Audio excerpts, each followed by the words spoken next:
dyma Elliot Richards, a mae Richards yn croesi at y postyn pella, mae Ware yn disgwyl, y Barri o dan bwysau, dyma Kane Owen! Owen ar bêl yn symud i bob man yn yr awyr.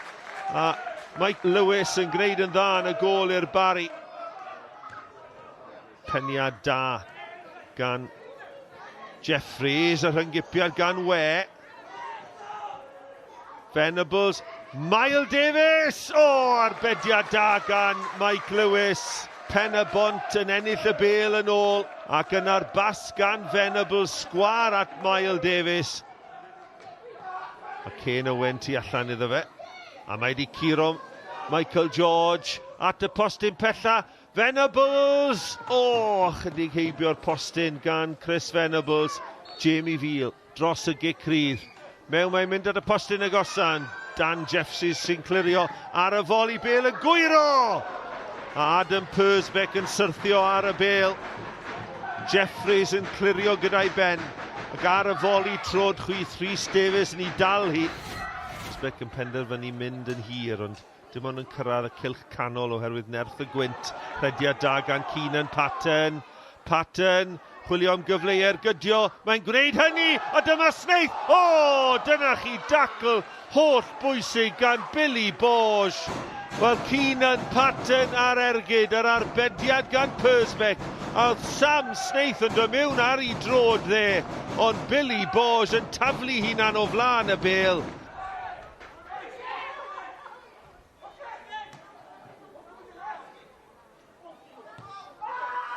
Eto, nawr te Rhys Davies.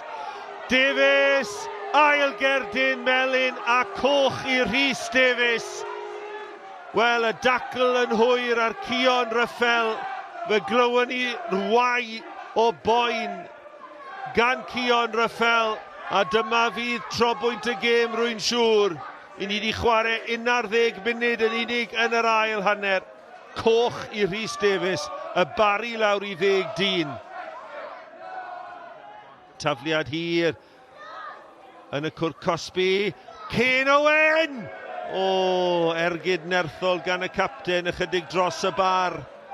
Kane Owen yn disgwyl y bêl i ddod lawr, ac ar ei drod chwyth nodweddiadol yn methu taro'r target. Gwaith da, a drwchwch lle mae Hulbert, a mae Hulbert yn cael ei ddal o'r tu ôl gan Lewis Harling. Mae Harling yn cicio'r bêl bant, a cerdyn melyn diangen i Lewis Harling.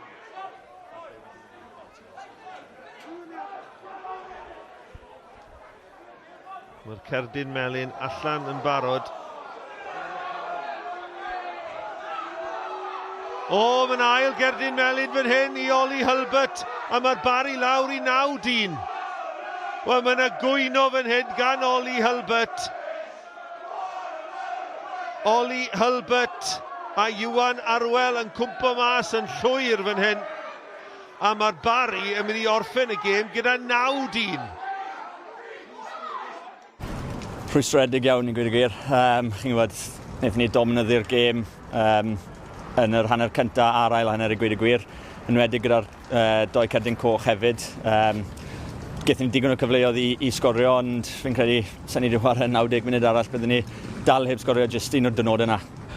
Jonathan, a gritty defensive performance by 9-man Barri today. Yeah, certainly. I think you summed it up there. We had to show our battling qualities in a tough game where we didn't have a lot of positive moments with the ball, didn't create many clear-cut chances, but showed our battling qualities, and given the circumstances in the game, as you said, with the 2 red cards, we'd certainly take that as a positive draw. We win our last 3 games, we can still get 7th, or we would get 7th.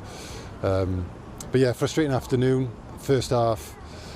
You know, against a good side, we've been watching Barri all week and we respect what they can do, but we were totally dominant first half, deserved to win that half, and disappointed we weren't ahead.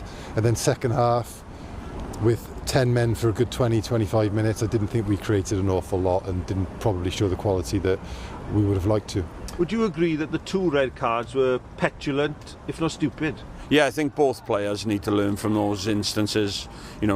We're fortunate in a way that they were 2 yellows, so that reduces the ban that they'll serve.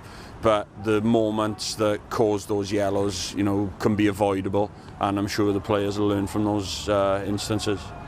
And to be fair, you defended so stoutly that you reduced Pen-y-bont to shots from a distance.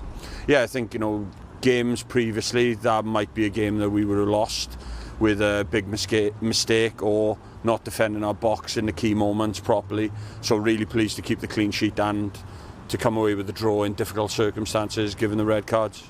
Yeah, we did have a couple of chances which I would expect us to score, but I think against 10 men for 25 minutes or whatever it was, and then 9 men for 3 or 4 minutes, you'd like to think that you create a good half a dozen clear chances, and we didn't really do that. So, like I said, I thought we deserved to win the game just on our first half performance, but second half they sat in and we found it difficult to break them down. They defended well.